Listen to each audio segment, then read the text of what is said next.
Hello, everybody, and welcome to CCCLXVI, the podcast where we talk about the last movies we watched in the last week.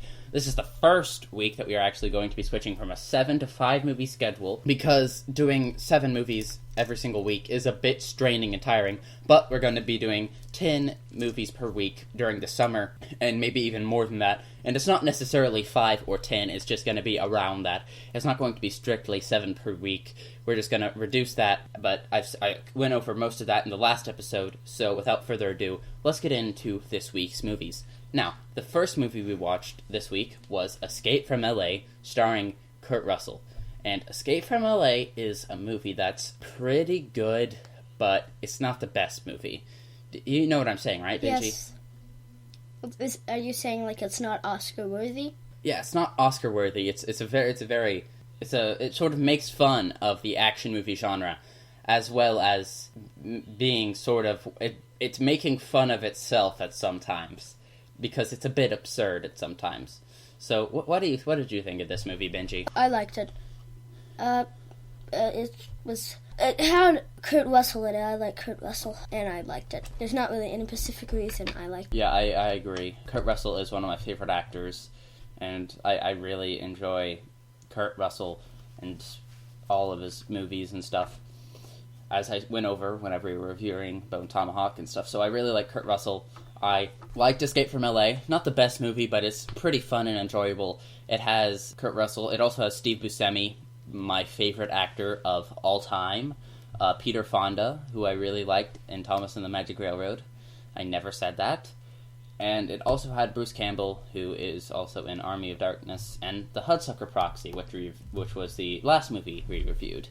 And so yes, Escape from LA, pretty good. I'll give it a 8 out of 10, because I really enjoyed watching it, and it was a sort of fun, nice movie that was also a bit of a social commentary of politically correctness and stuff.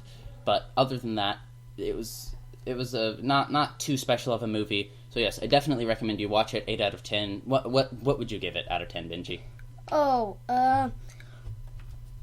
Let's a 7.5 or a 7 out of 10. Yeah, I agree. I'm probably rating it a bit high, but I enjoyed this movie pretty much. So, yes, not the best movie, but also pretty enjoyable, pretty fun. Definitely recommend you watch it. It's on Netflix, so that's another bonus that we haven't really been talking about, is how we are getting these movies. Most of these movies we have to rent, or we already have, but sometimes there will be a movie on Netflix, and every once in a while, whenever a movie is on Netflix, it's so much easier than having to pay for it, or not being, you know what I mean, but it's so much easier than having to go to Amazon and rent it or whatever, because it's so much easier. But yes, that's another benefit of Escape from LA, is it is on Netflix, or at least at the time of recording this, I don't know. So on to the second movie we watched this week, The Good, the Bad, and the Ugly, starring Clint Eastwood, Eli Wallach. I don't quite think that's how his last name is pronounced, but it's how it's spelled, and Lee Van Cleef. So, The Good, the Bad, the Ugly is my favorite Western, and considering how I've spent a lot of time talking in the past episodes about how I really like Westerns, that's saying a lot. The Good and the Bad and the Ugly is the last movie in the Dollars trilogy, and also the first one that I watched, but it was great, and I really enjoyed The Good, the Bad, and the Ugly, and if you haven't seen it, definitely watch it. I'm a huge fan of Westerns, and this is my favorite. It's directed by Sergio Leone, who is a great Western director, and it also has a musical score composed by Ennio Morricone, who is fantastic. Or is it Morricone? I'm not quite sure how to pronounce his last name either. Italians have hard to pronounce last names. But it's a great score. You've definitely heard it. The Good, the Bad, the Ugly is great. What is your opinion on this movie, Benji? I loved it.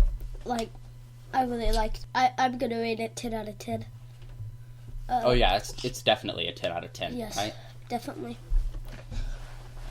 So this movie had pretty good visuals. It was shot in Spain, and so there's lots of scenes of mountains and stuff, and I really like mountains. That's probably my favorite thing in nature, is mountains and stuff. It also had a lot of nice locations and stuff, and it's pretty long. It's 3 hours and 6 minutes, which is pretty long for a movie. It never really felt slow.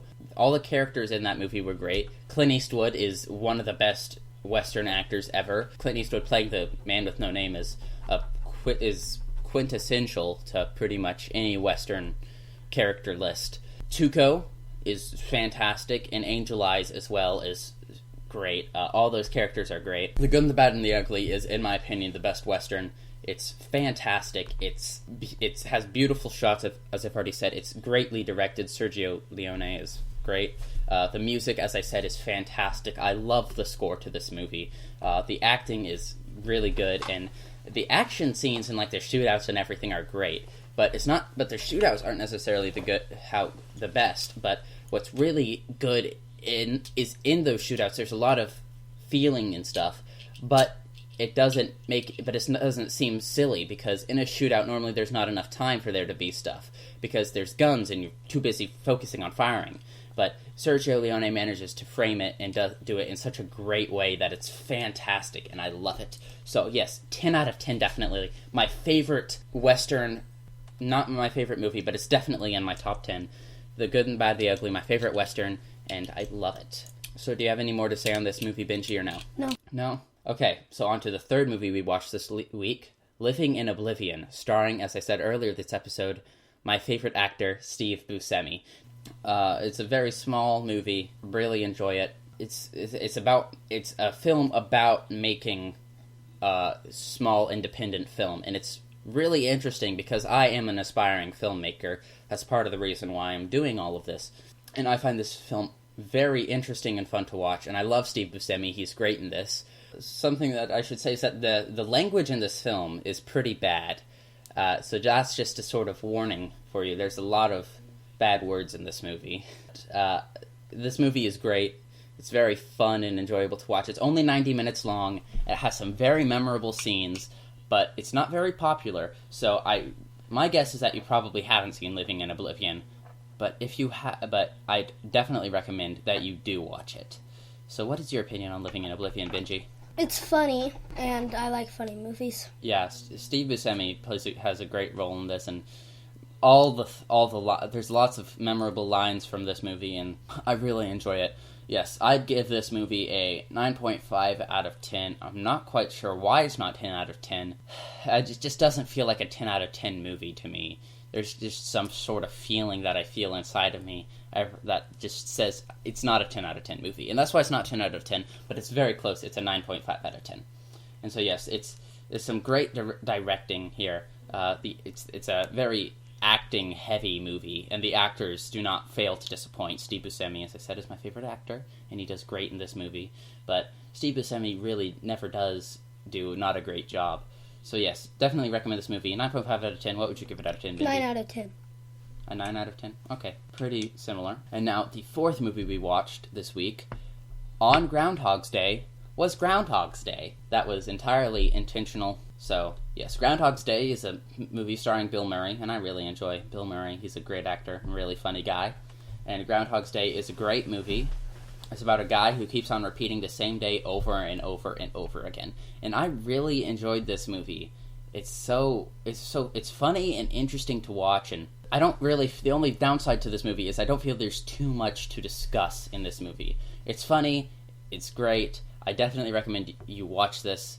It's a great movie, and another good thing is it's a sort of movie that has a time that you should watch it. So that means every Groundhog's Day, or around Groundhog's Day, I'd recommend you go and watch Groundhog's Day. So yes, Bill Murray does a great job. It's pretty well written. It's great. And it also has a very interesting concept of what would you do if you kept on repeating the same day over and over and over and over and over again. And so I think it's a great movie. What is your opinion on this movie, Benji? Well, I agree with everything you said. Yeah, it's a great movie. I'd give it a 9 out of 10. It's not Oscar-worthy, but it's very enjoyable. So yeah, that's what I'd give it out of 10. Bill Murray does a great job. It has good directing, good writing, as I said, and it's great. Really enjoy it. Yeah. Well, did I ask you what you'd give it out of 10, Benji? Nope, I'd probably give it an 8 out of 10. Okay. Why 8? I don't know. It just feels like an 8 movie. Yeah. It's whenever I think of 9, I kinda, I don't know. It just doesn't. It's not the best. Yeah, it's not the best movie, but it's a fun and enjoyable movie. And now, the fifth and last movie we watched this week was A Fistful of Dollars, the beginning of the Dollars trilogy. and basically the beginning of Clint Eastwood's career.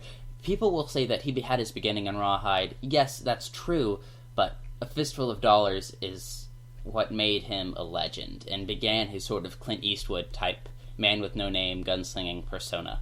And Fistful of Dollars is great. It gave Sergio Leone his start, and Sergio Leone is a great director. It gave Ennio Morricone his start, or Morricone, still not quite sure how to say that, his start, and he's a fantastic composer and music person, and it's great. Definitely recommend it. Fistful of Dollars, another great Western.